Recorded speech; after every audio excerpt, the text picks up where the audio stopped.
Je vous propose que nous commencions notre conseil par une communication bien sûr d'actualité qui touche à la question des migrants qui est dans l'actualité depuis quelques semaines. Et je vous propose, si tout le monde en est d'accord, qu'on regroupe à la fois les questions et le vœu qui a été déposé sur ce sujet et qu'on en fasse et qu'on procède au vote pour ce qui est du vœu. À l'issue de ce débat, ça permettra d'avoir un débat cadré en début de séance et à chacun de s'exprimer et de ne pas y revenir à l'issue de la séance. Et pour introduire cette communication, je vais donner la parole à Gérald Briand, qui est adjoint aux affaires sociales et qui a suivi l'ensemble de ce dossier depuis de longs mois. Gérald Briand.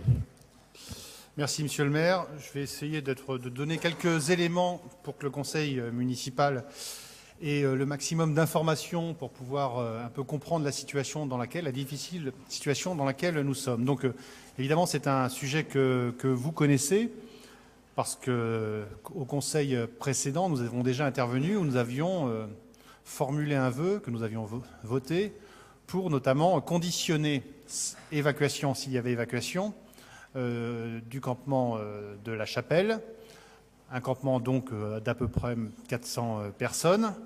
Donc on l'avait conditionné avec des hébergements et des conditions sanitaires, administratives, de manière à ce que ça se déroule de la meilleure façon possible. Donc sur ce vœu, donc il a été de mon point de vue respecté. Alors bon, ce qui s'est passé donc le 2 juin, la préfecture donc a décidé l'évacuation de ce campement. Donc une évacuation qui s'est déroulée au mieux qu'elle pouvait se dérouler, parce que imaginez d'évacuer plus de 400 personnes sur un même site, c'est très très compliqué. Alors avec des résultats, je vais venir sur les choses un peu positives, c'est-à-dire que on avait réussi à mobiliser, la préfecture, la ville, les services avaient réussi à mobiliser des hébergements en quantité suffisante pour l'opération. Ce qui fait d'ailleurs qu'il y a 160 migrants qui étaient dans des opérations d'accueil de droit d'asile qui ont pu travailler. On a même eu la semaine dernière, des gens qui commençaient leur cours de français, qui venaient de la Chapelle, donc des choses plus ou moins intéressantes. Avec quand même, je le dis, des difficultés. Alors, parmi celles où je tiens à informer le conseil d'arrondissement, le dernier recensement s'est fait avec Emmaüs et France Terre d'Asile le 27 mai. Et quand on a eu notamment, pour ceux qui ont suivi après, mais je vais y revenir, les relogements au soir de la soirée sur la caserne Landon, il n'y avait pas de personnes qui avaient été listées avant le 27 mai. Donc, ce qui veut dire que les gens qui étaient là depuis longtemps avaient pu être pris en charge. Il y avait des solutions qui avaient. Alors moi, c'est les éléments que j'ai qui me sont remontés. Donc après, voilà, évidemment, tout ce que je vous dis, c'est aussi il faut que ça soit vérifié. Par contre, 27 mai, ça veut dire qu'une semaine avant, ce diagnostic avait été fait. Et la nature, justement, des migrants et du fait qu'il y a un renouvellement constant fait qu'il y a eu beaucoup d'autres qui sont arrivés sur le site et qui, d'une certaine manière, ont été mal pris en charge. Alors, je vais essayer d'expliquer pourquoi il y a eu les difficultés qu'on a eues. Parce que je vous ai dit que ça s'est bien du mieux passé que ça pouvait se passer, mais il y a eu quand même des problèmes. Il y a eu des problèmes logistiques, il y a eu des problèmes de préparation et de suivi social. On a notamment, alors on ne sait pas encore aujourd'hui, bon, c'est des hypothèses que je vous fais, donc elles sont à vérifier, hein, mais moi je vous dis à l'état des informations que j'ai de niveau parcellaire, notamment on a 2 bus. Il y avait 8 bus au total. On avait 2 bus qui étaient parmi ceux qui étaient arrivés un peu les derniers, parce qu'il y avait eu un classement, sur lequel il y avait une proposition d'hébergement qui avait été faite au Cadastre de Nanterre. Ce qui s'est passé, et je le regrette encore une fois, mais manifestement, les gens qui devaient aller le soir à Nanterre ont été un petit peu abandonnés, sans véritable suivi. Alors je dis ça, voilà, je n'accuse personne, mais je formule des hypothèses par rapport à ce que j'ai pu recouper. Et ce qui fait qu'on a eu des migrants qui, dès le 2 dans l'après-midi, sont venus à la mairie, une trentaine qu'on a gérés, qu'on a emmenés ensuite, grâce à la BAPSA, au centre de Nanterre. Et on a des migrants qui se sont retrouvés dans la nature, ce qui a commencé après à structurer les événements qui sont maintenant connus, c'est-à-dire une première installation devant Saint-Bernard, avec une soirée à la salle Bruno, avec une association qui avait géré Entraide citoyenne, et qui a fait que toute une partie ont commencé à se retrouver un petit peu dehors, sans soutien, et avec un fil qui s'est rompu avec les associations qui les suivaient. Un fil qui s'est d'autant plus rompu que l'attitude, on va le parler comme ça pour dire les choses gentiment, que l'attitude de la préfecture qui était d'empêcher tout campement, au final, n'a pas réussi à empêcher d'autres campements, parce que les campements ensuite se sont déplacés, pour ceux qui ont suivi, à Pajol et puis ensuite au Bois d'Ormois, mais a distendu les relations avec les migrants et des associatifs de façon très très importante. Pour ceux qui ont vu les images, notamment des migrants mis dans le métro à La Chapelle pour travailler leur dispersion, imagine bien ce que ça peut avoir comme conséquence. Donc on a beaucoup, excusez-moi du propos familier, on a beaucoup ramé après, derrière ça, à essayer de récupérer. Avec, donc du coup, pour nous, les choses ont été rendues de plus en plus difficiles. Donc cette situation qu'on a dû gérer après, qu'on a dû essayer de retravailler derrière, avec une relation qui s'était distendue de la manière dont je viens de vous la raconter. Donc il y a eu les épisodes que vous connaissez à Pajol, qui ont continué à aggraver les choses. Alors on me dit maintenant que toutes les personnes qui avaient été arrêtées maintenant sont tous libérées, et de ce point de vue-là, ça a l'air réglé, et qui nous a ensuite conduit au Bois d'Ormois, et conduit maintenant pour une certaine partie à la fois dans le 13e, parce que maintenant le campement du 13e arrondissement est devenu un très grand campement, et pour une autre partie à Éole. Nous avons beaucoup mobilisé et tenté de mobiliser les acteurs. Ça n'a pas été une chose très très simple. Dans cette situation où, moi, l'expérience que j'en tire, c'est que travailler avec les migrants, c'est pas travailler avec des publics qui sont, par exemple, SDF.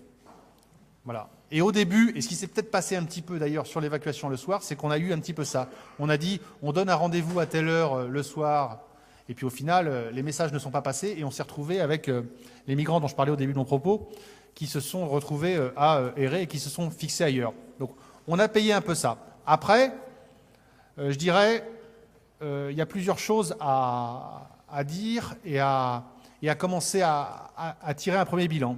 D'abord, je veux souligner le formidable accueil et la solidarité qui s'est fait avec les populations qui soit étaient résidentes près ou soit se sont venues d'un peu plus loin. Moi, j'ai assisté, pour avoir pas mal été sur le site, à de vraies images, des vraies solidarités. Donc je savais que dans le 18e, ça existait, hein, cette solidarité d'accueil, parce qu'on est un 18e, on est ce lieu-là, mais de le voir là, comme ça faisait chaud au cœur. Je préfère ces images-là à ces images de la préfecture qui a fait ce qu'elle a fait à Pajol.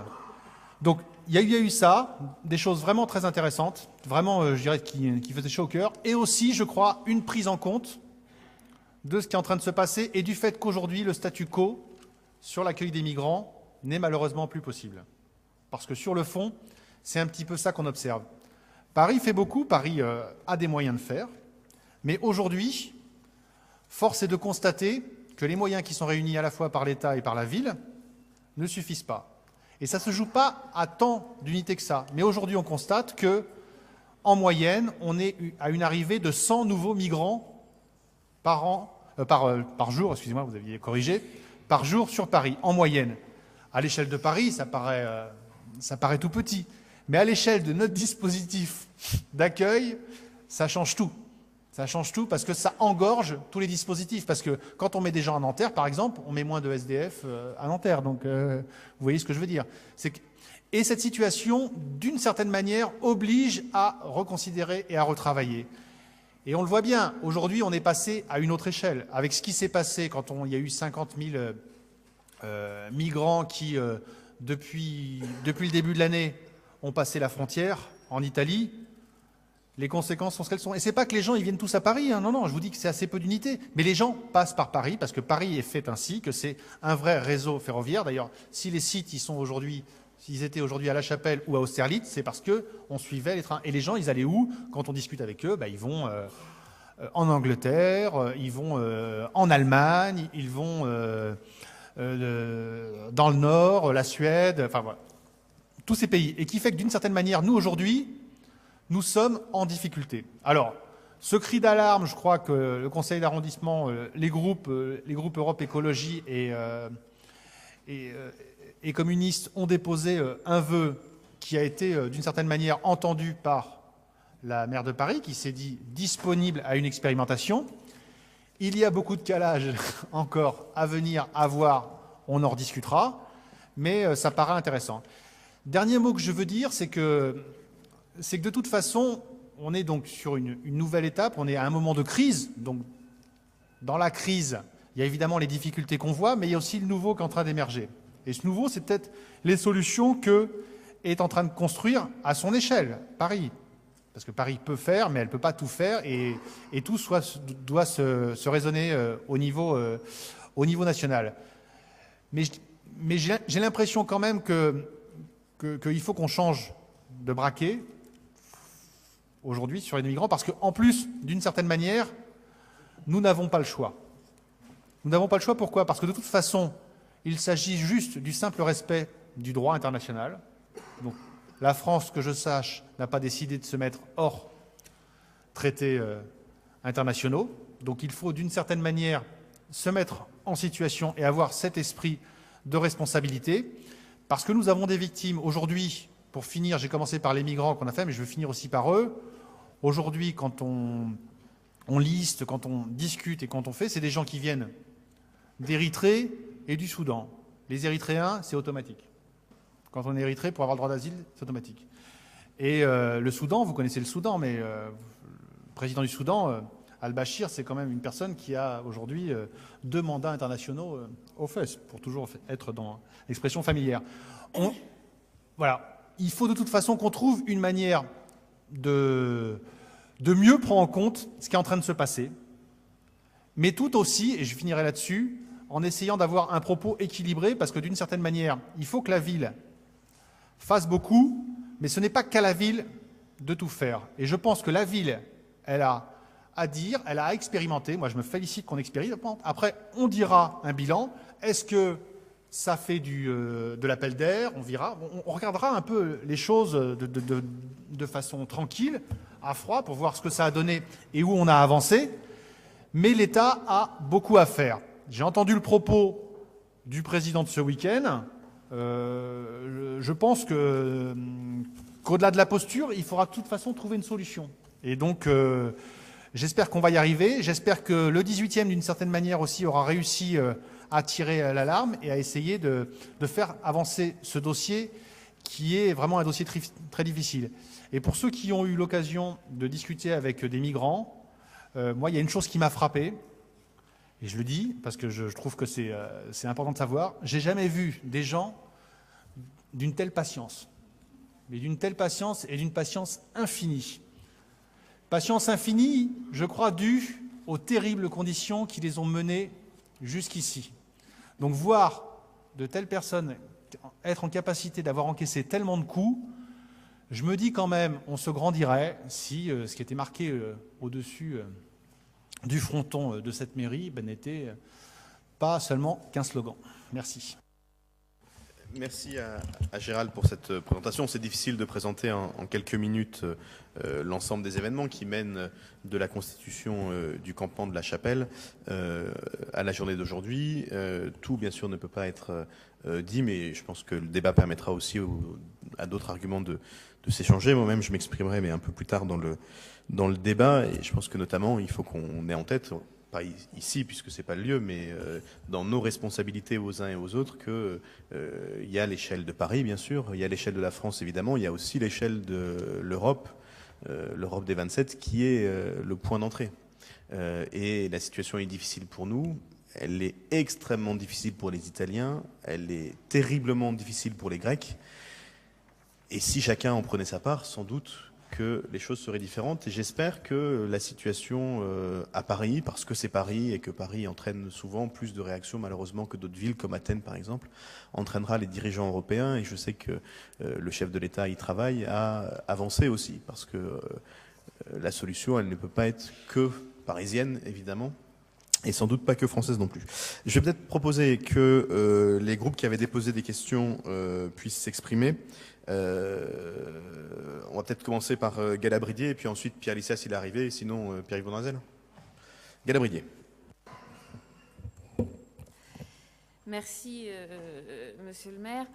Merci aussi, Gérald, pour ces quelques informations. Alors, malheureusement ou heureusement, je ne sais pas, la question que nous avions posée dans les délais réglementaires de dépôt est quelque part un peu obsolète, puisque beaucoup d'éléments de réponse ont été donnés dans le courant de la semaine et encore ce soir à l'instant par Gérald. Et de toute façon, après coup, je dois dire que je pense que la bagarre des chiffres suite à l'évacuation du camp de la Chapelle est vraiment trop technique et surtout très déshumanisée. Et donc, je ne souhaite pas rentrer à nouveau dans cet échange de combien de personnes ont été prises en charge, qui, comment, etc. Tout de même, Gérald, moi je vais me permettre d'apporter quelques compléments, peut-être te contredire un peu, j'en suis désolée, mais je pense que c'est ce qui montre aussi la complexité de la situation dans laquelle nous vivons. Aujourd'hui, et donc je ne citerai pas de chiffres parce que je n'en ai pas, mais cela fait 10 jours que je suis auprès des réfugiés, comme beaucoup d'entre nous autour de cette table. Et il y a encore des réfugiés qui faisaient partie des listes de l'évacuation de la Chapelle qui dorment à la rue. Il y a aussi des réfugiés qui viennent sur le camp d'Éole aujourd'hui, qui étaient sur les listes du camp de la Chapelle, qui ont obtenu un hébergement de 3 jours et qui en ont obtenu un plus pérenne suite à l'occupation de la caserne. Il y a également, en ce moment même sur le camp, encore des mineurs isolés étrangers, a fortiori, qui ont été pris en charge quelques jours, qui ne le sont plus aujourd'hui, puisqu'il est décrété par la PAOMI qu'ils ne peuvent pas prouver leur minorité et n'ont pas de documents d'identité. Ce qui est bien normal, on peut penser avec le trajet qu'ils ont et la vie qu'ils ont vécue depuis quelques années. Ils ne sont pas en mesure de prouver quoi que ce soit. Donc bref, tout ça pour dire que la situation est très complexe, que nous sommes, je pense, en partie dépassés, et que c'est bien pour cela que nous devons prendre les choses à bras-le-corps, comme l'a dit le maire, y compris à Paris, mais c'est effectivement de toute façon une question qui dépasse Paris, même si encore une fois Paris doit prendre sa part, qui dépasse la France, même si la France doit prendre sa part, et que c'est bien au niveau européen que nous devons regarder tout cela, évidemment. Je laisserai mes collègues du groupe écologiste compléter mes propos, surtout lors de la présentation du vœu, sur ce que nous proposons collectivement. Je vais juste me permettre d'avoir le micro pour déconstruire et en tout cas vous apporter notre vision des choses sur 2 points.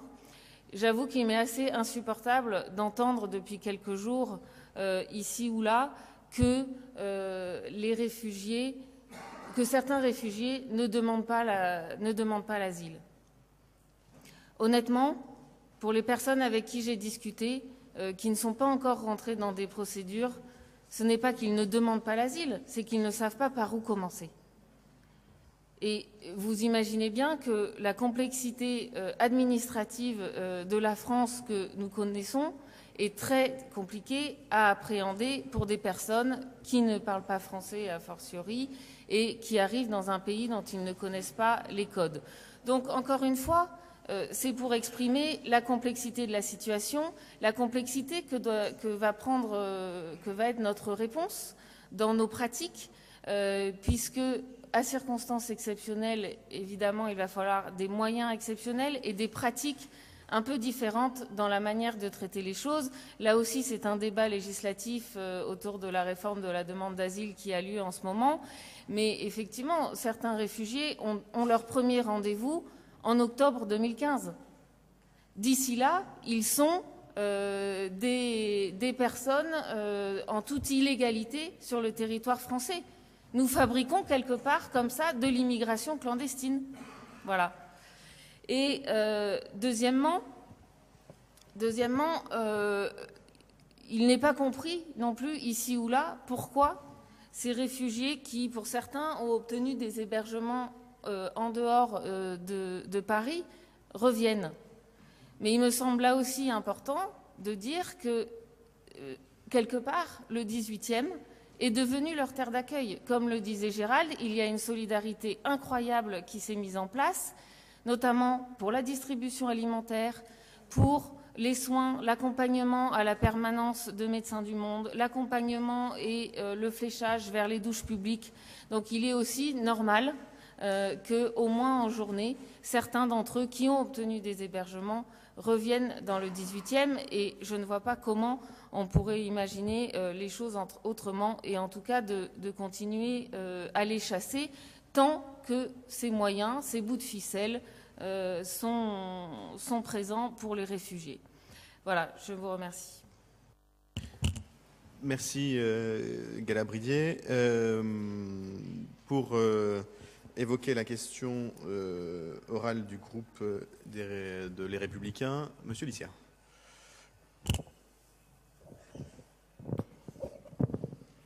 Merci Monsieur le maire. Le 2 juin dernier, nous l'avons évoqué à l'instant, le préfet de police a ordonné l'évacuation du campement de migrants de la Chapelle, conformément à l'annonce qu'il avait faite en Conseil de Paris le 27 mai dernier. Cette décision était la bonne, puisque cette situation perdurait déjà depuis trop longtemps et était tout simplement inacceptable, tant pour les riverains que pour les migrants eux-mêmes, qui vivaient dans des conditions indignes et qui ont passé l'hiver dans le froid, dans le vent et dans l'humidité sans que personne ne s'en émeuve, encore moins ceux qui se sont fait plus tard les ardents défenseurs tout aussi médiatiques que furtifs de ces pauvres gens, parce qu'il n'est jamais trop tard pour se racheter une bonne conscience. En février, le conseil de quartier La Chapelle Max Dormois nous avait interpellés directement en conseil d'arrondissement sur cette situation, et le vœu qu'ils avaient déposé a par la suite été malheureusement vidé de sa substance.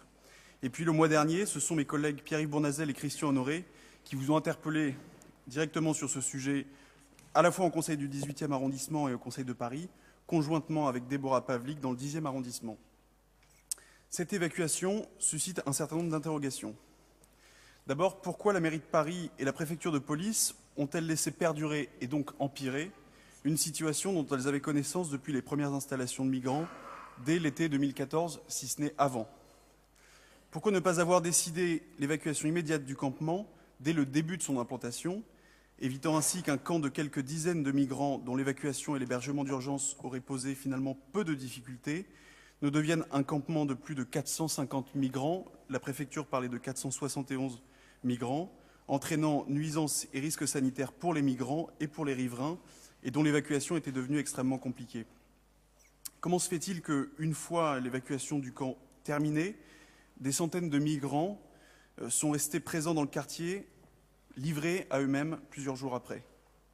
Certains migrants, certes, se sont vus proposer un hébergement d'urgence pour 1 à 3 nuits, ce qui les a évidemment conduits à retourner dans la rue. Alors pourquoi un tel manque d'anticipation et pourquoi une telle incapacité à gérer l'après, alors que le démantèlement était prévisible et surtout inéluctable?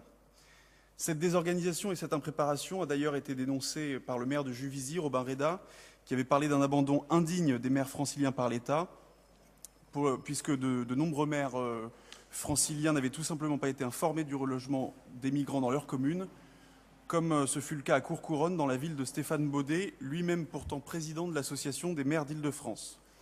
Force est de constater, monsieur le maire, que cette évacuation à grand renfort de communication n'a fait que déplacer le problème et ne visait manifestement pas à le résoudre. Pire, c'est à se demander si une telle opération n'avait pas pour seul objectif que de débarrasser la pression médiatique qui pesait sur Madame Hidalgo, suite aux vœux du mois dernier qui avaient été présentés, comme je l'ai dit, par mes collègues Pierre-Yves Bournazel et Déborah Pavlik, portés en Conseil de Paris, qui a obligé la mairie de Paris et la préfecture à enfin se positionner et qui a même suscité l'intérêt des médias, puisque le Parisien avait fait un article titré « Clandestin du métro aérien, l'UMP réclame une action vigoureuse ». Donc je le disais, une meilleure anticipation aurait permis d'éviter que se produisent ces scènes surréalistes auxquelles nous avons assisté, qui ont fait le tour du web et des médias, avec des forces de l'ordre qui, obéissant aux ordres, forçaient les migrants à entrer dans des rames de métro, sous les yeux ahuris des usagers, ou qui les escortaient vers l'extérieur de Paris, comme si les migrants forcés à prendre le métro ou forcés à traverser le périphérique ne pouvaient plus ensuite revenir sur leurs pas. Pourquoi la ville de Paris, pourtant compétente, n'a pas mieux anticipé cette prise en charge des migrants, une fois le démantèlement décidé? Pourquoi, monsieur le maire, face à une situation déplorable, vous et madame le maire de Paris êtes restés muets face aux sollicitations des membres de l'association du Bois d'Ormois, qui avait organisé l'accueil des migrants alors qu'une semaine s'était écoulée, au cours de laquelle il y avait eu 3 évacuations différentes, preuve encore une fois de l'inefficacité de ces opérations? Et enfin, monsieur le maire, pouvez-vous nous dire quelles mesures ont été prises par la ville de Paris et par l'État pour prévenir toute situation de ce type de se reproduire, tout en permettant d'apporter des solutions concrètes, rapides et dignes pour traiter la situation des migrants? Je vous remercie. Merci. Gérald Briand a donné des éléments préalables à la question qui, d'une certaine façon, répondaient au moins en partie à vos interrogations. Je crois qu'il faut faire en sorte que ce débat garde la hauteur qu'il doit avoir. Et je voudrais juste quand même rappeler un certain nombre de réalités. D'abord, on a attendu les vœux de personnes, et encore heureux, pour nous préoccuper, la mairie d'arrondissement et la mairie de Paris, de la question de l'installation de migrants à La Chapelle. D'autant moins d'ailleurs que on a voté un vœu au mois de décembre dernier, on a mis des moyens importants pour permettre aux associations, et notamment à Emmaüs, de rentrer en contact avec ces personnes. C'est un travail qui est difficile parce qu'on peut facilement dire il suffit d'eux, il n'y a qu'à, et puis pourquoi ceci, et puis pourquoi cela. Mais on est d'ailleurs toujours face à une population, et chacun ici l'a dit, je crois qu'il faut comprendre cet élément pour arriver à comprendre ce qu'on a fait, bien sûr, mais surtout à arriver à comprendre comment on peut régler, en tout cas améliorer la situation. On n'est pas face à une masse indistincte de personnes qui arrivent ensemble, repartent ensemble et pourraient être traitées ensemble. On est face à des gens qui ont chacun leur histoire, chacun leur objectif aussi, puisque certains arrivent en France avec un objectif précis, que ce soit d'y rester en demandant l'asile, et Gérald Briand l'a dit, le gouvernement actuel fait en sorte que tous ceux qui demandent l'asile, d'abord c'est l'obligation de la France, en France puissent voir leur dossier étudié, et l'OFPRA notamment, ils l'ont fait sur le campement, incite autant qu'il le peut les migrants présents sur notre territoire à demander l'asile, et donc à entrer dans un dispositif qui est difficile, mais qui permet de traiter les situations au cas par cas. D'autres ont des objectifs précis. Certains ont des familles qui sont en Grande-Bretagne ou en Suède. D'autres ont des membres de leur communauté qui sont dans ces pays-là. D'autres, enfin, font le même calcul que beaucoup de migrants et considèrent qu'ils ont plus de chances de trouver facilement qui a un travail, qui a un statut dans d'autres pays que la France, et pensent qu'ils ont plus de chances en Allemagne, par exemple, de trouver rapidement un travail qu'en France, puisque ce sont des personnes qui sont quand même très bien informées sur la situation, notamment la situation sociale des différents pays. Et s'ils ne souhaitent pas rester en Italie et en Grèce, c'est pas parce que ces pays-là seraient moins beaux que la France ou l'Allemagne, mais c'est parce qu'ils ont chacun réfléchi à ce qu'ils souhaitaient pour eux. Ce sont des personnes qui, par ailleurs, ont déjà connu un parcours très long. Parce que arriver de Soudan ou d'Érythrée à Paris, même quand on a un objectif d'aller plus loin, c'est déjà la démonstration d'une très grande résilience et d'une capacité d'adaptation extrêmement importante et une capacité à vivre dans des conditions peu confortables importantes. Donc ça fait plusieurs mois, bien sûr, qu'on s'occupe de ce sujet et plusieurs mois qu'on constate qu'il est compliqué. Et Gérald Briand, Galabrier, vous-même d'ailleurs l'avez dit, à partir du moment où on admet, et il faut l'admettre, parce que c'est la réalité, que nous sommes face à des personnes qui ont chacun leur trajectoire, alors il faut essayer d'adapter la réponse collective à ces territoires. Est-ce que cette évacuation a été parfaite? Évidemment non. Sinon, on n'en serait pas là.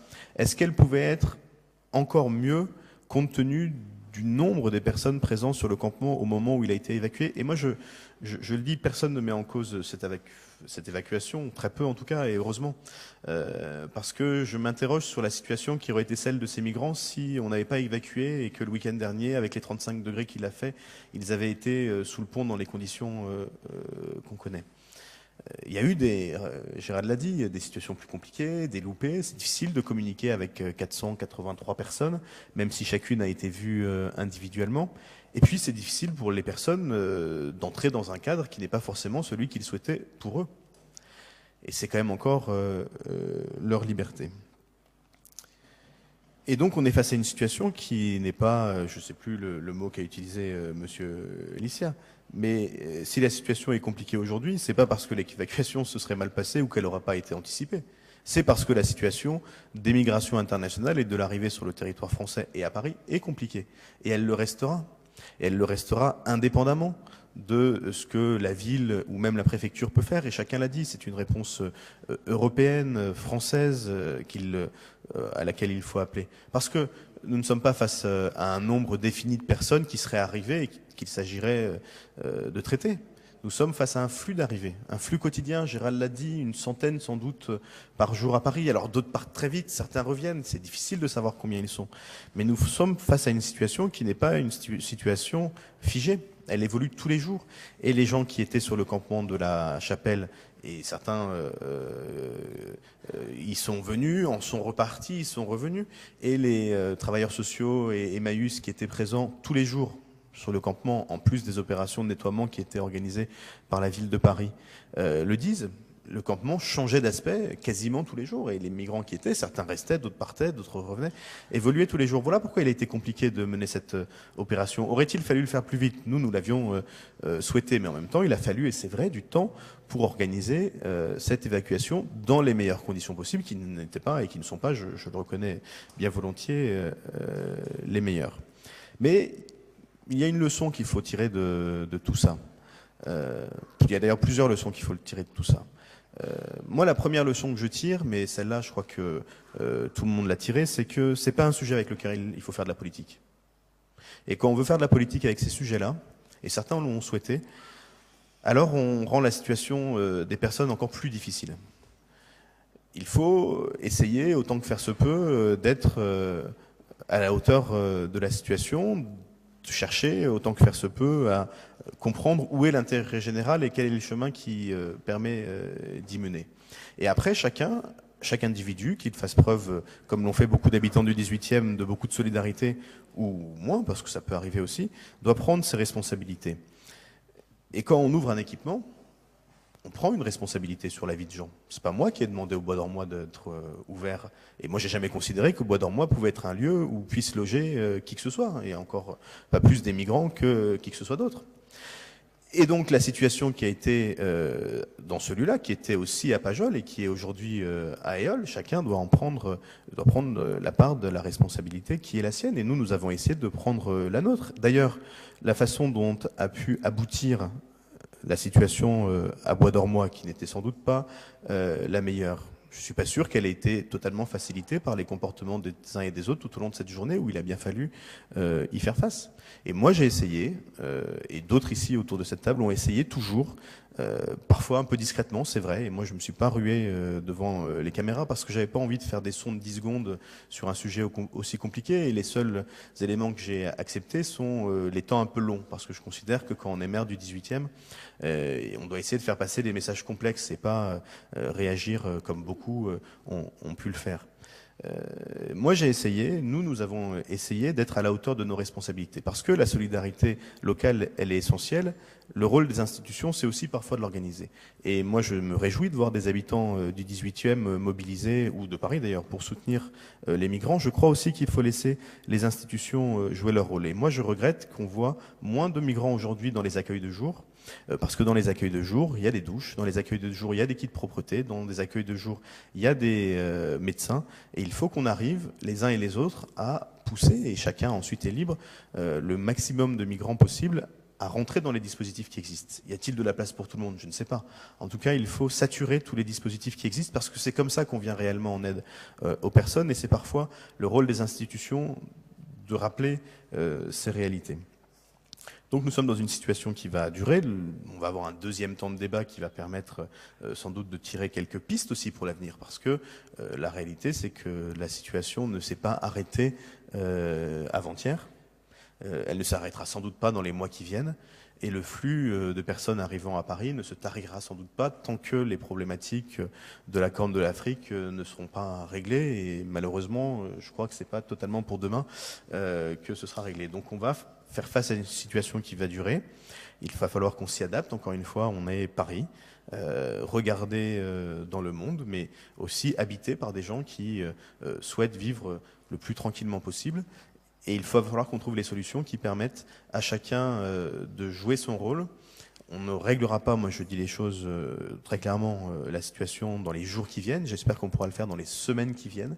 Et puis il faudra qu'on adapte nos dispositifs au fur et à mesure du temps, parce qu'ils devront s'adapter à la réalité qui est celle de l'arrivée des migrants. Parce que moi je ne crois pas du tout à la théorie de l'appel d'air où telle action entraînerait telle réaction. Par contre, je sais que Paris, de fait, est un pôle d'attraction. Paris attire. Paris attire indépendamment d'ailleurs de ce qu'on fait. Paris attire aujourd'hui les migrants de la Corne de l'Afrique, comme Paris attirait les Afghans il y a quelques années et continue d'ailleurs d'attirer. Et donc, ne laissons pas penser que telle ou telle action de la ville, de l'État, changerait la nature du mouvement migratoire vers Paris. Cette nature, elle existe, elle est là. Et il faudra qu'on y fasse face, et qu'il faudra qu'on fasse face à cette réalité-là, et pas à celle que les uns et les autres essayent de construire. Voilà ce que je voulais dire à ce stade du débat. Un vœu a été déposé sur le même sujet par les groupes EELV et PCF Front de Gauche à la maire de Paris. Je voudrais que le vœu nouveau soit distribué immédiatement parce qu'il est un peu long, que les uns et les autres puissent en prendre connaissance. Et je vais laisser la parole pour la présentation du vœu à Loïc Lorenzini. Merci Monsieur le maire, chers collègues. Le vœu que je vais vous présenter et dont les élus écologistes font initiative en partenariat avec les élus du Parti communiste et du Front de gauche a été écrit et déposé comme le veut notre règlement il y a une semaine. Et depuis, effectivement, comme vous le savez, la situation a évolué fortement. Il a pour titre « Vœu relatif à la prise en charge des personnes réfugiées ». Et je voudrais m'arrêter là aussi un petit instant sur le terme de réfugiés. Ce sont effectivement des personnes qui viennent de pays d'Afrique de l'Est, à plusieurs milliers de kilomètres de nos frontières, des personnes qui ont fui leur pays parce que leur vie était en danger, des personnes qui ont bravé plusieurs dangers pour arriver jusque sur les trottoirs de Paris. Ces personnes qui sont aujourd'hui à Paris, ce sont les mêmes qu'on pourrait avoir en Libye, en Turquie ou à Lampedusa. On est face à un phénomène global et sans doute mondialisé. Ce phénomène crée des situations d'urgence, sanitaires sur lesquelles il faut apporter des réponses d'urgence.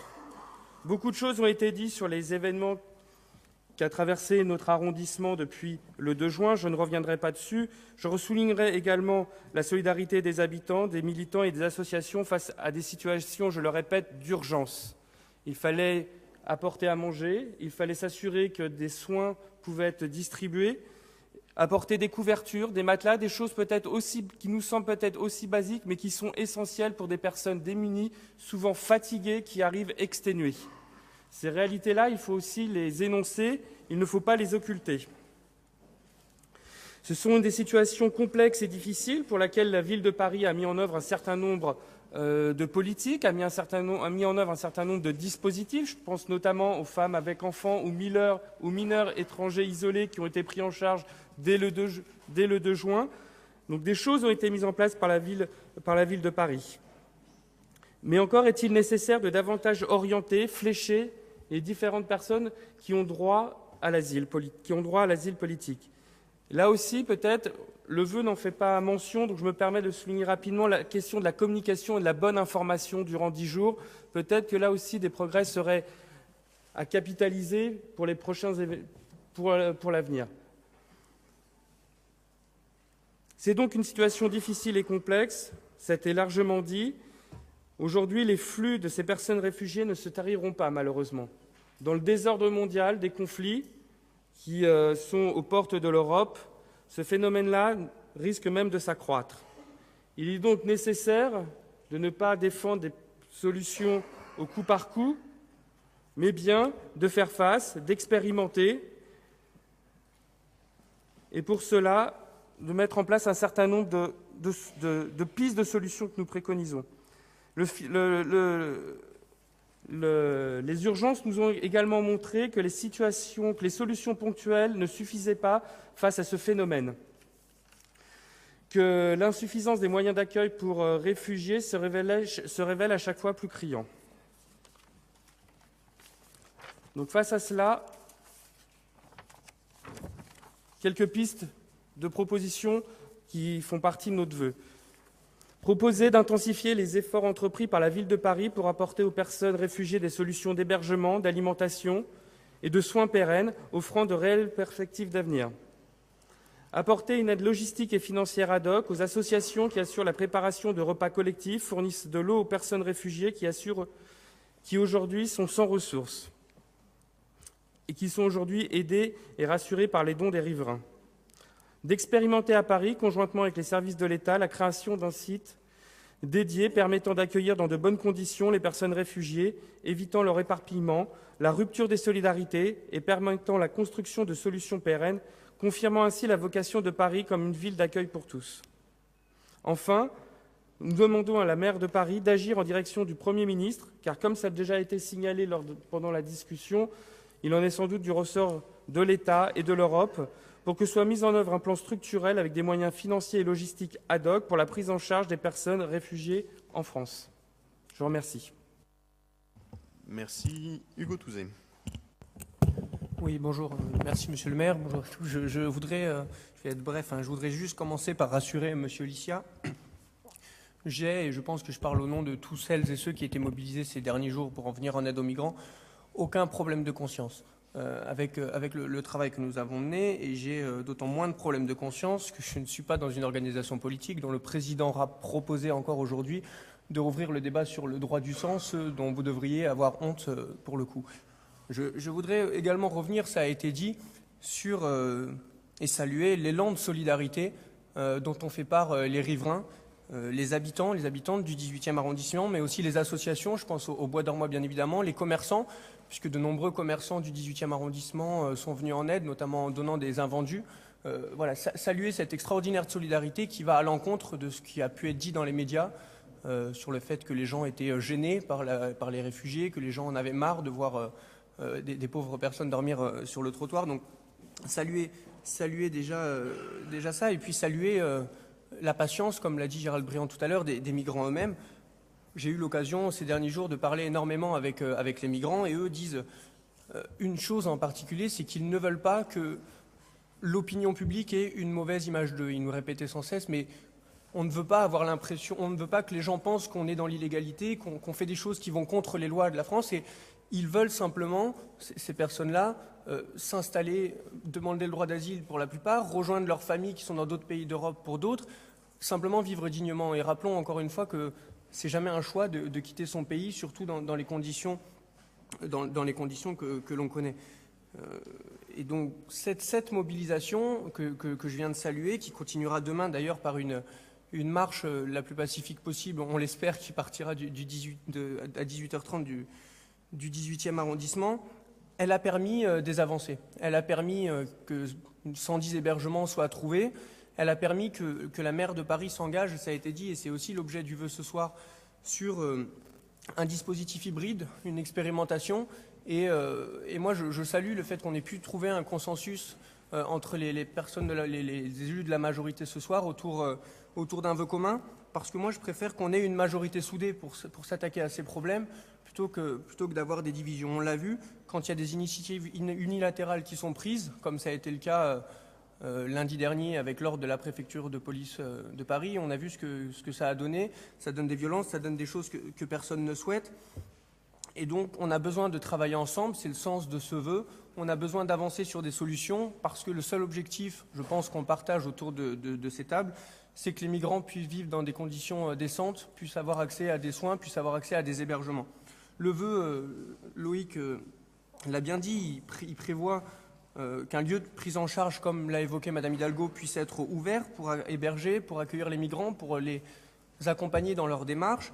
Il prévoit aussi, et c'était important pour nous, pour les élus du Front de gauche, pour les élus d'Europe Écologie Les Verts, c'était important, il prévoit que la préfecture mobilise tous les moyens qu'elle peut mobiliser pour travailler à cet objectif, et elle prévoit aussi que le gouvernement soit pleinement impliqué, parce que, pour le coup, si on peut avoir quelques reproches à faire, c'est le silence du gouvernement ces derniers jours, et encore une fois, on n'est pas là tant pour critiquer que pour trouver des solutions. Donc je me satisfais que dans ce vœu, il soit fait mention de la nécessité que le gouvernement mette des moyens exceptionnels pour aider, pour travailler à ce dispositif. Enfin, et là où je vais finir assez rapidement, là où je mettrai un petit bémol avec ce que vous avez dit, monsieur le maire, c'est que vous dites qu'il ne faut pas faire de politique. J'entends dans la manière dont vous le dites. Moi, je pense au contraire qu'il faut faire beaucoup de politique dans ces moments-là. Pas de la politique politicienne, évidemment, pas de l'instrumentalisation. Par contre, il faut faire de la politique au sens noble du terme, parce que quand on parle des migrants, quand on parle de l'immigration, on n'est pas dans de l'économie, on n'est pas dans de la statistique, on n'est pas dans de l'arithmétique, mais on est dans une question fondamentale de droits de l'homme, dans une question fondamentale de dignité humaine. Et donc là, pour le coup, les gens de gauche que nous sommes, dans nos diversités, devons être absolument unis pour trouver des solutions. C'est le sens de ce vœu, je pense, qui, j'espère, sera voté à l'unanimité du Conseil ce soir et sera voté aussi au Conseil de Paris de manière la plus large possible. Je vous remercie.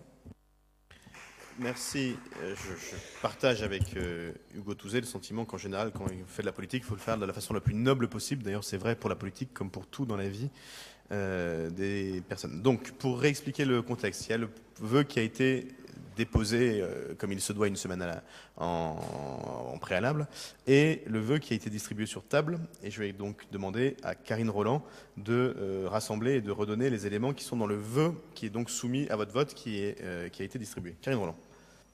Merci, monsieur le maire.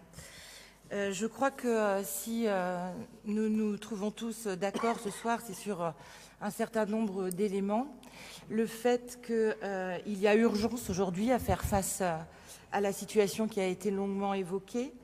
Le fait que le sujet est éminemment complexe, parce que nous parlons d'échelons très divers, du niveau local au niveau international, mais toujours nous parlons de situations humaines assez dramatiques, et que face à cela, nous devons tous de prendre nos responsabilités. En l'occurrence, nos responsabilités d'élus locaux. Nous avons voulu nous réunir, nous, élus de la majorité, pour afficher un volontarisme commun fort qui démarre ici ce soir. J'espère que nous atteindrons l'unanimité, effectivement, et un volontarisme commun dont on peut espérer qu'il ira bien au-delà jusqu'au niveau national et international. Donc le vœu que je vais vous présenter à l'instant est un vœu des composantes de la majorité municipale adressé à la maire de Paris et à la préfecture de région. Et je salue les conditions d'urgence, là aussi, qui nous ont permis d'y arriver et qui, je crois, montrent bien que la volonté est forte d'aboutir en commun et que cela dépasse les positionnements. Donc, dans ce vœu que vous avez sur table, le conseil d'arrondissement souhaite que du côté de la ville, donc du côté de la maire de Paris, la ville, l'État et les associations, donc cette notion de partenariat tripartite est extrêmement importante. On l'a vu par le passé et c'est bien le socle sur lequel il faut s'appuyer pour continuer. Donc que la ville, l'État et les associations mettent en place un comité de suivi dédié et que ce comité prépare la prise en charge à la fois sociale, sanitaire et administrative en s'appuyant sur la période récente que nous venons de traverser suite à l'évacuation du site de la Chapelle. Deuxième demande adressée à la mairie de Paris, la création d'un ou plusieurs lieux de prise en charge et d'hébergement au plus près des personnes susceptibles de s'inscrire dans une démarche, possiblement à Paris pour au moins l'un de ces lieux. Troisième demande adressée là aussi à la ville, maintenir bien sûr le niveau de vigilance qui a été mis en place à l'égard des publics vulnérables. On a parlé longuement des personnes isolées, des mineurs, donc que cette vigilance-là s'exerce de manière encore accrue à l'avenir. À l'attention du préfet de région, que les autorités préfectorales compétentes à Paris mobilisent les capacités d'hébergement adaptées aux besoins spécifiques et que toute personne qui relève effectivement ou potentiellement de la demande d'asile puisse engager les procédures appropriées conformément aux engagements internationaux de la France. Et on parle bien là de respecter les besoins spécifiques des migrants dont il a été dit longuement qu'ils ne sont pas, qu'ils sont une population tout à fait à part.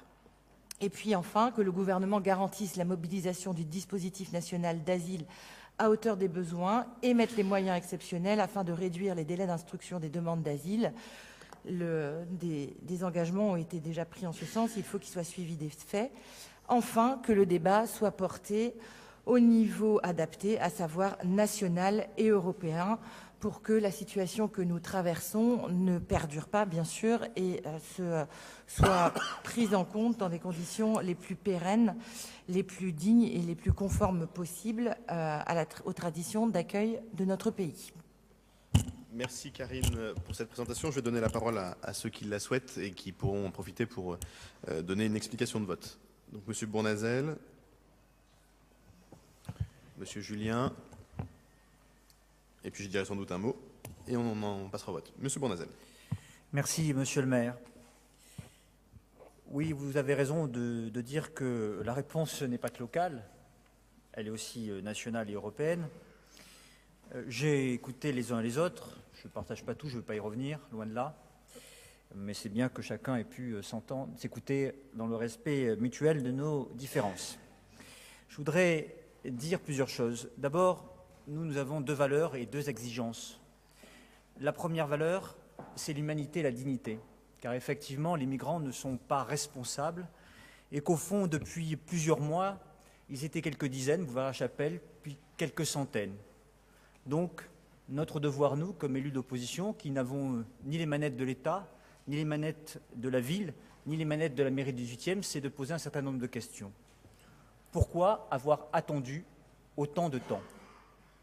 Pourquoi avoir attendu qu'il y ait des centaines de migrants? Pourquoi avoir laissé cette situation perdurer au mépris de la dignité de ces migrants?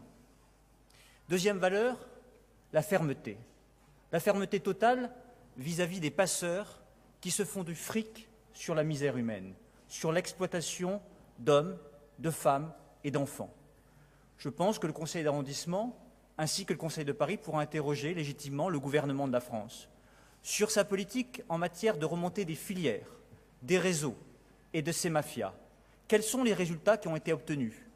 Et qu'est-ce compte faire le gouvernement pour mettre un terme à ces pratiques et faire en sorte que ces passeurs soient mis hors de condition de nuire, car c'est bien aux racines du mal qu'il faut attaquer.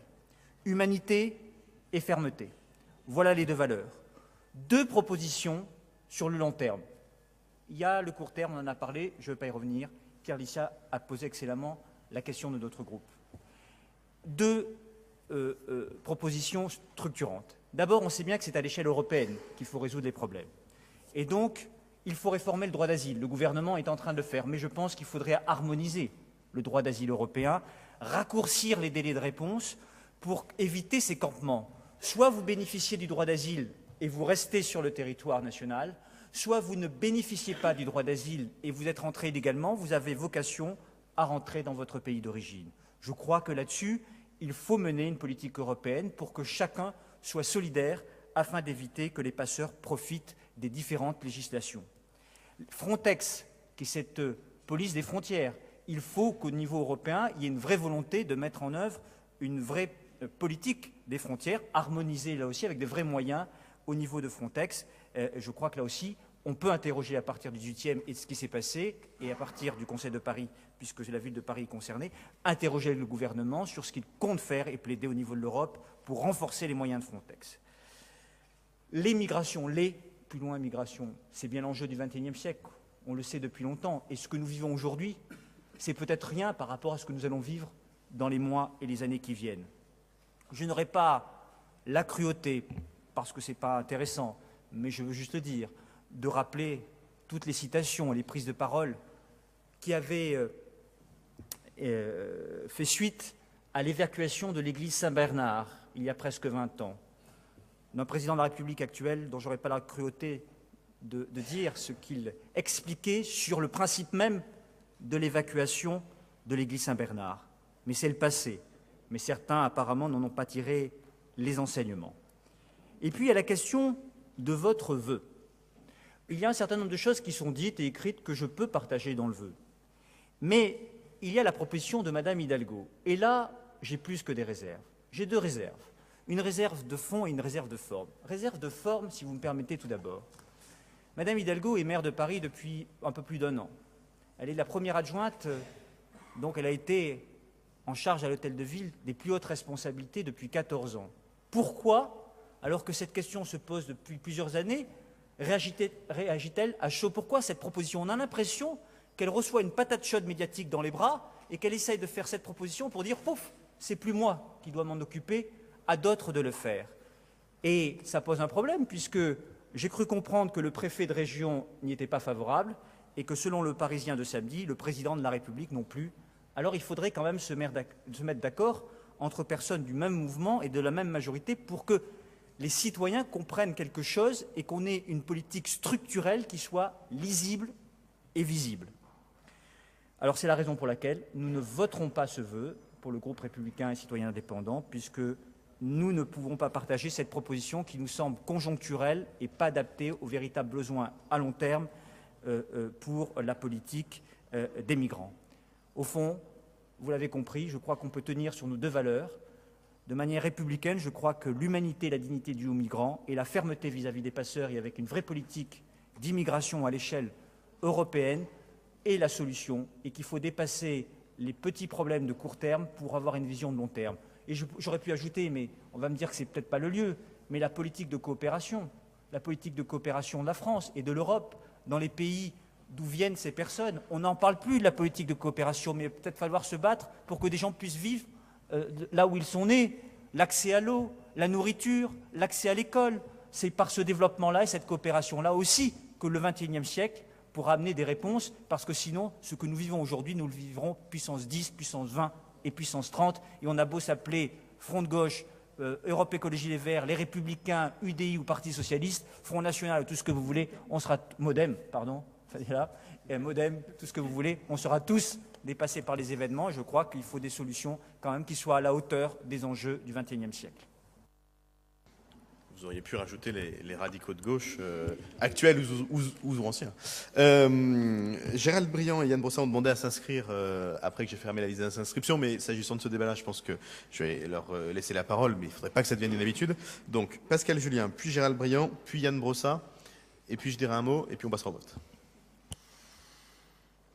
Les racines du mal, ce ne sont pas les passeurs, ce sont les régimes, les dictatures, ce sont les guerres, ce sont les crimes qui ravagent, en l'occurrence, la Corne de l'Afrique.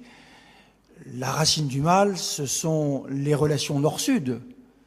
Les racines du mal, c'est le caractère excessivement libéral de la mondialisation qui autorise la libre circulation des capitaux, des marchandises, mais pas des hommes. Les racines du mal, elles sont là. Ce ne sont pas les passeurs.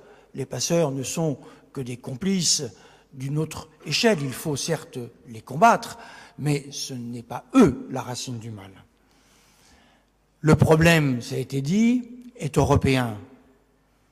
Certes, mais enfin, moi je sais que la Commission européenne, vous le savez aussi, a proposé que les personnes qui échouent sur les plages d'Italie ou de Grèce soient prises en charge par différents pays au prorata de leur capacité, de leur poids, de leur importance.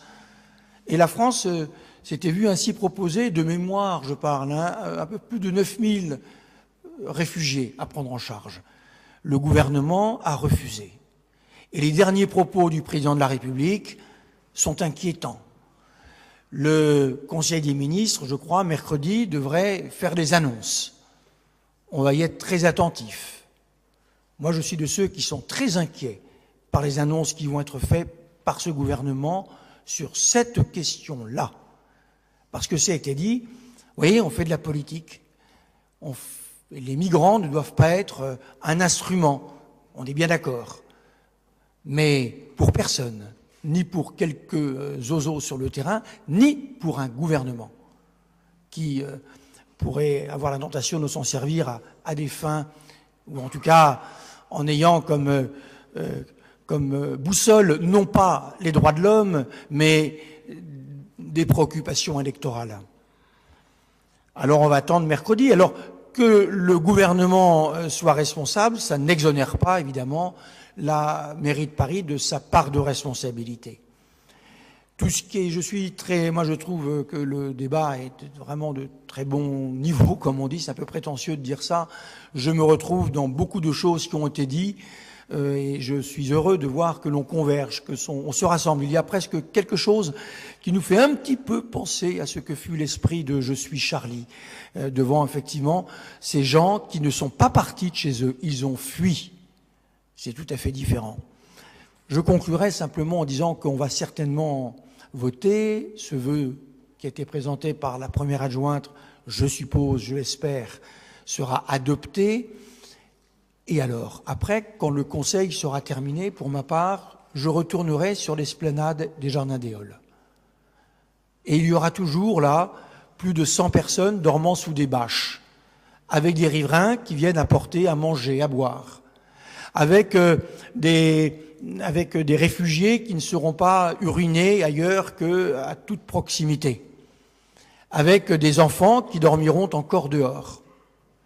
Et la question que je pose, pourra-t-on empêcher de tels campements? J'en doute, parce que les capacités d'hébergement sont très, très inférieures aux besoins, aux demandes, que l'on examine d'ailleurs les besoins des SDF, les besoins des demandeurs d'asile en France, les besoins de migrants qui vont, eux, vers d'autres horizons, plus au nord. On est très, très, très loin. Et on sait bien que beaucoup d'hébergements qui ont été proposés aux réfugiés ne correspondaient pas à leur profil. Ce ne sont pas des SDF, même s'ils n'ont pas de logement. Donc voilà, je retournerai tout à l'heure. Et je vais me dire, on a eu une très belle séance, superbe, magnifique, des belles paroles. Et maintenant, qu'est-ce qui change? Qu'est-ce qui va se passer demain et après-demain pour ces réfugiés? Pour l'instant, moi, je n'ai pas entendu de plainte. J'ai vu que des riverains, ça a été dit, je ne vais pas le répéter, extraordinaire de dévouement, alors que, excusez-moi, je n'ai pas vu beaucoup les services ni de la mairie, ni de l'État, et pourtant, je suis quasiment chez eux, enfin là-bas, tous les jours depuis le 2 juin, 5h30 du matin. Alors, on va voir mercredi la réponse. Si la réponse est la police pour disperser ces campements, sans rien proposer tout de suite, sauf des hébergements qui ne conviennent pas, comme ça a été fait le 2 juin, alors voilà, on aura bavardé pour rien. Si en revanche, le gouvernement répond tout de suite à la proposition d'Anne Hidalgo, que nous soutenons dans cette affaire, puisqu'elle a évolué positivement dans son positionnement. Alors j'espère qu'effectivement on sera capable d'offrir de toute urgence, une réponse. Ou alors il faudra tolérer ces campements, les réguler, apporter des urinoirs, apporter des couvertures, apporter un peu à manger, etc. Voilà, c'est tout ce que je voulais dire. On aura eu un très beau débat, mais la misère continue tout de suite, et ce que nous suggérons dans ce vœu parle quand même davantage des solutions, je dirais, à moyen terme que à très court terme tout de suite. Voilà. Et j'invite les élus de droite, du centre, les socialistes, venez, chers amis socialistes, allons ensemble dans ces campements. Ils sont là, les réfugiés. On discute, on voit qui ils sont. On voit bien que ce sont des réfugiés, même si parmi eux, bien sûr, se sont glissés des Tunisiens qui ne seront jamais éligibles au droit d'asile, même si, bien sûr, parmi eux, se sont glissés peut-être quelques sans-papiers. Voilà ce que je voulais dire. Je vous remercie. Bien, moi j'entends tout, y compris les leçons. Enfin, ça fait quand même plusieurs mois et pas que depuis le 2 juin que certains sont là à s'en occuper, et plus que d'autres. Gérald Briand, puis Yann Brossat. Oui, quelques réponses sur les questions qui ont été posées et puis quelques observations. D'abord, sur l'évacuation, est-ce qu'il aurait fallu la faire avant? Oui, il aurait fallu la faire avant. C'est une évidence. Mais on a toujours raison après, donc toujours c'est facile de dire il faut faire. Il faut savoir aussi que les situations sont compliquées et qu'il y a des équilibres aussi à donner. C'est-à-dire qu'à un moment, quand le campement se forme, il se forme d'une certaine manière où des solidarités se tissent et qui, d'une certaine manière, si on veut pouvoir être efficace dans la gestion des travailleurs sociaux, on ne peut pas dire tout le monde s'en va et c'est fini. C'est malheureusement bien plus compliqué que ça. Et on est obligé d'argumenter et à un moment, il faut trouver le bon équilibre, notamment avec les travailleurs sociaux, pour dire là, on y va parce que là, ça ne tient plus de façon sanitaire. Donc je le dis, voilà, c'est le simple de le dire comme ça pour la galerie, là, sur l'estrade, mais dans le réel, ce n'est pas comme ça que ça se passe. Ensuite, sur la question des passeurs, c'est aussi facile de dire, voilà, ce qu'il faut, c'est, voilà, proposition concrète, s'attaquer aux passeurs. D'abord, une observation. S'il y a des passeurs, c'est parce qu'il y a un marché. Et ce marché, il est quoi? Il est sur des durcissements de législation. Donc les gens, ils construisent des grands murs. Maintenant, on a une explosion des murs, des murs de toutes sortes. Et bien, une explosion des passeurs. Et aujourd'hui, maintenant, la mafia, par exemple, italienne, s'est reconvertie. C'est plus intéressant de s'occuper des migrants aujourd'hui que de s'occuper de la drogue. Voilà. Donc, tranquille. Donc après, je dis pas que moi, je suis pour légaliser tout ce que vous voulez, mais je vais vous dire, vous m'avez compris, c'est-à-dire qu'on est face à une difficulté importante parce qu'il y a des gens qui se font beaucoup d'argent et peut-être qu'à un moment, il faudrait se dire, sur la liberté de circulation, on pourrait régler 2-3 choses en étant beaucoup plus souple. Ensuite, parce que moi j'ai entendu le procès fait par les Républicains, l'ancien groupe UMP, mais il faut un petit peu balayer devant sa porte. Qui est-ce qui a durci les conditions de domiciliation? C'est le nerf de la guerre. Aujourd'hui, ce qu'a raconté Pascal Julien notamment, ou Gala, je ne sais plus, sur le fait qu'aujourd'hui on donne des rendez-vous en octobre, c'est parce qu'on a durci les conditions d'attribution et de domiciliation. C'est une histoire de fou. C'est Kafka. C'est-à-dire qu'aujourd'hui, on ne peut plus intervenir. Pourquoi? Parce qu'on ne peut plus domicilier les gens. Et la domiciliation, c'est le cœur. C'est la base. C'est la fondation. Tant que vous n'avez pas ça, vous ne pouvez plus rien faire après derrière. Et vous ramez. Qui est-ce qui a fait ça aujourd'hui? Ça, c'est la droite. Bon, après, peut-être qu'une des priorités de la gauche, et moi j'y pousse autrement, enfin d'une partie de la gauche, parce que je vous ai remarqué que toute la gauche n'était pas au gouvernement, mais qu'une partie de la gauche entende ça, et notamment des acteurs sociaux, qu'aujourd'hui, la domiciliation doit être un projet qui est plus qu'urgent, parce que vraiment, il nous plombe tout, mais je parle des migrants, mais c'est pareil pour tout le monde. Donc moi, ce que j'ai entendu, j'ai entendu donc un propos qui dit voilà, il faut défendre les valeurs. Très bien, moi je suis d'accord pour défendre les valeurs. Toutes les valeurs du monde, c'est formidable. Mais après, quelle proposition concrète? Parce que moi, je veux bien qu'on se fasse cartonner. Quelle proposition concrète? Durcir sur les passeurs, bon. Mais ça ne suffira pas. Ça ne suffira pas parce qu'à un moment, de toute façon, ça va continuer de durcir. Donc ce n'est pas une bonne solution. Qu'est-ce qu'on fait? Alors moi, j'entends des choses en disant, il faut évacuer. D'accord? Mais après, il ne faut pas reloger en banlieue. Ah bah ouais, mais comment on fait? On évacue? On les met où? Je sais pas, on les met dans des ballons? Ils décollent ou on les met où? On les met où? Silence radio. Silence radio. Mais oui, il faut trouver des solutions. Je dis ça. Aujourd'hui, oui, c'est la maire UMP qui réclame, c'est la maire, donc les Républicains maintenant, qu'il faut dire, qui réclame donc qu'on ouvre un centre à Calais. C'est bien parce qu'il y a un problème. Donc on les met où? Et donc répondons à cette question. C'est là-dessus qu'ils nous attendent. Les gens, ils nous attendent là-dessus, sur ces questions. C'est quelles solutions? Et des vraies solutions, pas des solutions d'estrade. Voilà ce que je voulais dire. Merci. Alors, Madame Méal a aussi demandé la parole. Donc, comme je l'ai laissé à Yann Brossat et à Gérald Briand, je la lui redonne, mais nous ne ferons pas ça pour le reste du conseil d'arrondissement parce que sinon, on ne va vraiment pas s'en sortir. Yann Brossat, Fadila Méal, et on va passer au vote. D'abord, nous avons eu effectivement un débat digne et je crois que c'est tant mieux parce qu'au fond, on n'est pas dans un débat qui est d'abord un débat de gestion de l'occupation de l'espace public.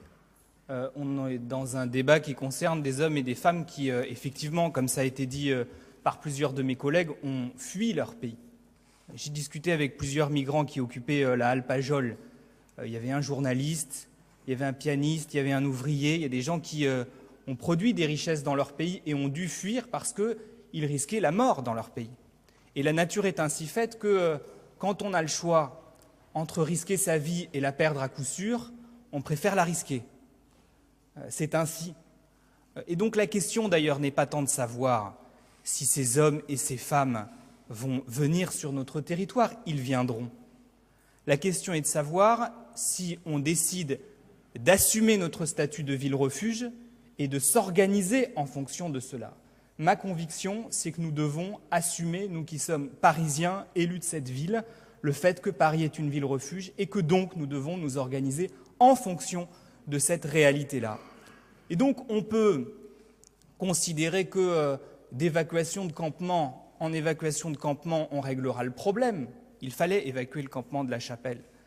Mais ça ne règle pas le problème de fond. Le problème de fond, c'est comment on crée des conditions dignes d'accueil pour ces gens qui viennent en France pour fuir la mort dans leur pays. Et la proposition d'un centre d'accueil pour migrants est une proposition pragmatique qui vise précisément à organiser ces flux. Et je note d'ailleurs, Gérald Briand l'a dit rapidement, mais quand même, Sangatte. Nicolas Sarkozy a fait fermer Sangatte.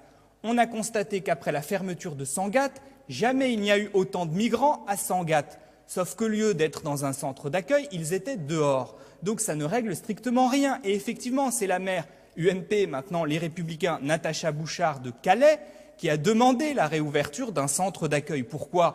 Pas parce qu'elle s'est découvert une fibre humaniste, mais parce qu'elle est pragmatique et que si on n'organise pas ces flux-là, on est dans l'anarchie la plus totale et la désorganisation la plus totale.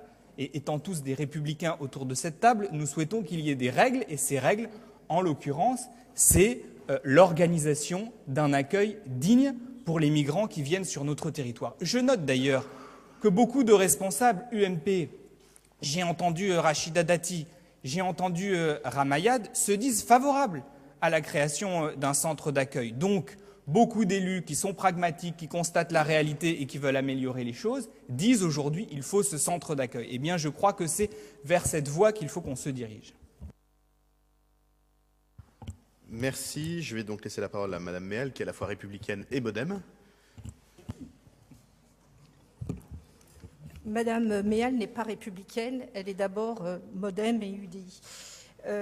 Donc, pour dire les choses simplement... Je témoigne qu'elle est quand même républicaine. Non, mais je le répète, dans la conception que vous avez du parti politique, évidemment. Sinon, Alors, pour aller à l'essentiel, parce que c'est vrai que les mots sont extrêmement importants et qui doivent traduire une pensée qui ne soit pas une pensée simplement politicienne qui, en effet, entamerait très gravement le débat sur lequel nous avons intervenu, puisque nous parlons pas simplement des migrants, je n'aime pas ce terme générique qui ne montre pas l'humanité qu'il y a derrière ce terme, puisque c'est d'abord des hommes, des femmes, et on ne l'a pas dit souvent, des enfants. Alors pourquoi le groupe que je représente, même si je suis toute seule à ce groupe, UDI Modem, même si je partage complètement l'analyse qui a été faite par mes collègues du Parti républicain, je n'ai pas, en tout cas en finalité, le même vote, puisque, je le dis tout de suite, je vais m'abstenir, et pas pour les raisons que vous devinez. Dire les choses simplement, c'est dire, bien évidemment, que la question qui nous est renvoyée, elle est globale, elle est mondiale, elle est européenne, et elle est locale, et elle est régionale. C'est un fait. Pour autant, aujourd'hui, qu'avons-nous à traiter ? Nous avons à traiter non pas la question de la migration, mais des réfugiés politiques. Et donc, nous sommes enjoints, en tant que pays des droits de l'homme, de répondre à cette question. Alors, il y a des réponses, en effet, sur le court terme, le moyen terme et le long terme. Les questions ont été largement appréhendées sur le long terme, la réforme du droit d'asile, les difficultés aussi dues, finalement, à ces bouleversements climatiques, au co-développement. Mais il y a quelque chose qu'on n'a pas pointé. C'est notre responsabilité quand nous annonçons le droit de l'ingérence et quand nous allons dans certains pays comme la Libye ou l'Irak pour apporter souvent notre bonne parole et qui résulte et qui finit par faire fuir des millions et des milliers de personnes pour arriver ici en France. Donc sur cette question-là de notre responsabilité, je crois que nous sommes obligés de l'assumer pleinement. Assumer pleinement, c'est accueillir les réfugiés politiques. Je ne suis pas sûre que cette question pourrait être résolue à l'échelle de ce vœu, puisque les propositions qui sont faites pour ces réfugiés politiques, c'est un centre d'hébergement sur lequel j'ai eu l'occasion de m'exprimer dans de nombreuses tribunes pour dire qu'il me semble qu'à l'échelle de ce défi qui est national, une politique d'accueil assumée par le gouvernement, eh bien, il me semble qu'il faut attendre peut-être sursoir pour attendre quelles seront les propositions à cette échelle-là et à cette, je dirais, de façon quantitative, parce que, monsieur le maire l'a répété, nous sommes dans l'obligation de voir qu'il y aura de plus en plus de réfugiés. On parle de 100 réfugiés à Paris, mais c'est à Marseille et c'est dans d'autres villes où les réfugiés arrivent quotidiennement. Donc cette question ne peut pas être résolue à l'échelle de Paris, même si, vous avez raison de le dire, Paris doit prendre toute la mesure. Et il me semble, comme il y a évidemment, je crois, dans ce gouvernement une prise de conscience, même si elle peut être un peu instrumentalisée, il me semble raisonnable d'attendre, de surseoir le vote de ce vœu et d'attendre ces moyens qui devraient normalement permettre de résoudre le problème à une plus grande échelle. Ça, c'est ma première chose. D'autre part, pourquoi je m'abstiendrai sur ce vœu? Sur le deuxième élément, c'est qu'il n'est fait pas mention. Finalement, on parle de l'accueil, de l'hébergement, on parle évidemment de pouvoir accorder des prestations sanitaires et autres, mais on ne dit rien sur la politique d'intégration. Parce qu'une fois que ces réfugiés, même si... Oui, mais c'est important, c'est une question que j'ai posée en termes de schéma local d'intégration. Et c'est vrai que mon collègue a beau dire, et a raison de dire, qu'il n'y a pas d'anticipation. On réagit au coup par coup avec évidemment, je dirais, des mesures qui sont peut-être importantes, mais qui ne seront pas à la hauteur de ce qui est attendu. Donc moi, j'aimerais que ces points aveugles que vous n'évoquez pas, une fois que le droit d'asile pourra permettre une régularisation de certaines personnes, comment, ici à Paris, vous pourrez mettre en place ce schéma local qui permettra en effet une intégration réelle de ces immigrés et je dirais même de ces réfugiés. Donc pour toutes ces raisons, même si je souscris au premier point, je souscris au troisième point, je souscris au quatrième, mais pour la proposition d'hébergement, alors c'est dit avec beaucoup d'euphémisme, possiblement à Paris, je préfère m'abstenir pour attendre les propositions qui seront faites par le gouvernement avec une échelle qui me paraît la plus pertinente.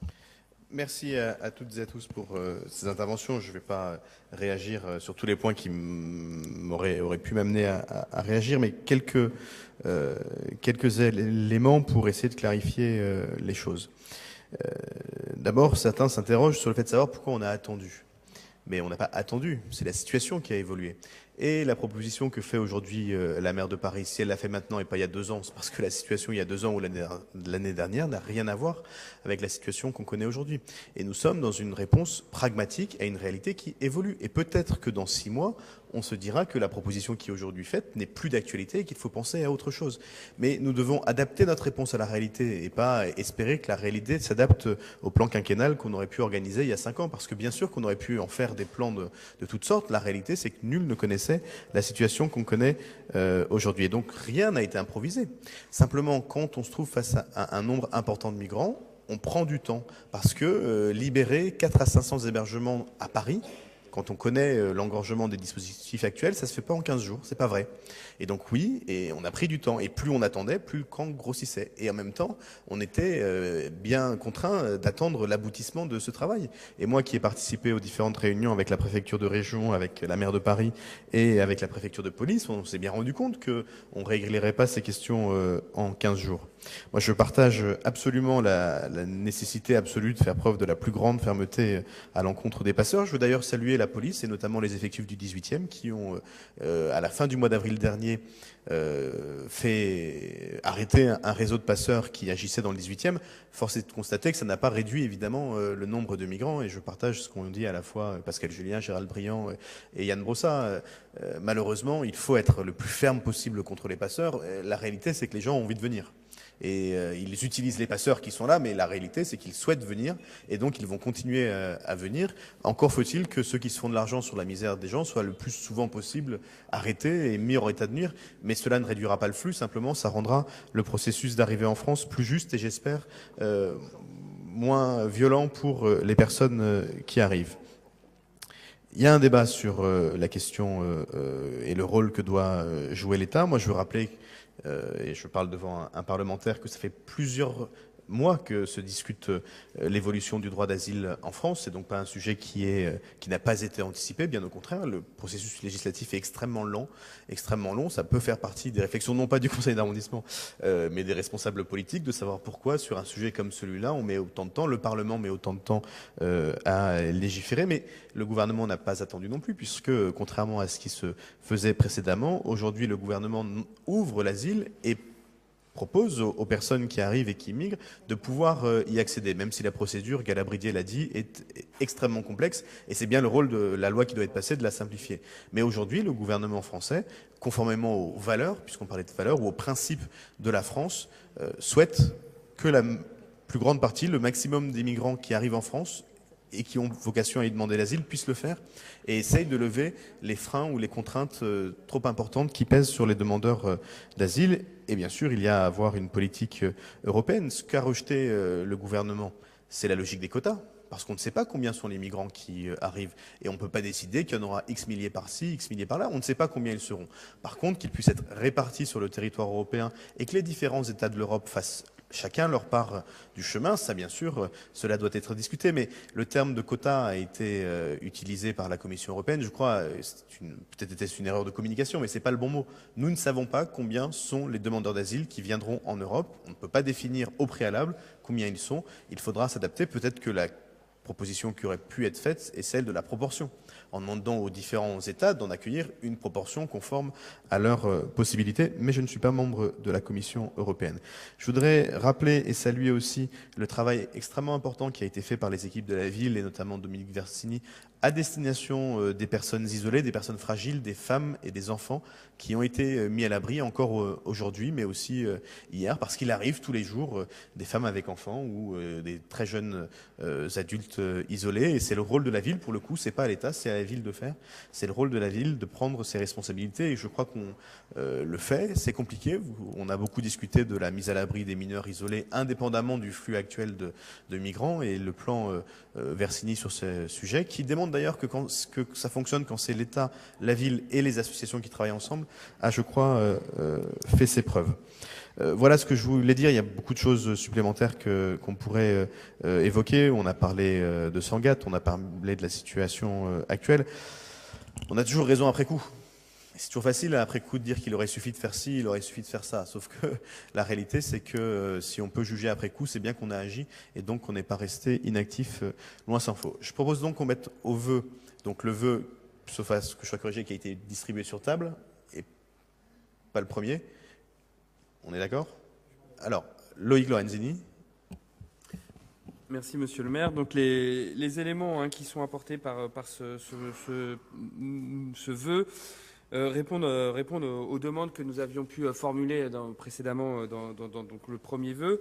Moi, je saluerais effectivement un chaînage de solutions qui, je l'espère, permettra des réponses globales, parce que les réponses, elles vont effectivement de l'orientation et du fléchage sur le terrain jusqu'à l'intégration dans les mois qui suivent l'arrivée de ces personnes. La mise en place d'un comité de suivi effectivement permettre de capitaliser et apprendre de tous ces événements me semble une très bonne chose. Après, nous serons vigilants, bien sûr, quant à la mise en place de ces pistes de solutions, s'agissant à chaque fois d'expérimenter. Je crois que le mot là prend tout son sens. De voir aussi que ça puisse se faire à Paris, je pense que c'est nécessaire, c'est bien que Paris là aussi monte le chemin, monte la voie peut-être, puisque tous les projecteurs sont à mon avis braqués sur la capitale, donc que Paris prenne aussi sa part de responsabilité me semble très bien. Ensuite, je rejoindrai les propos de Pascal Julien, effectivement, sur la vigilance quant au traitement des situations d'urgence auxquelles on doit faire face dans notre arrondissement. Donc nous enlèverons nous retirons le vœu et très bien. Et donc je vais mettre en voie le vœu qui vous a été distribué, qui est pour, qui est contre, qui s'abstient. Il est adopté. Je vous en remercie.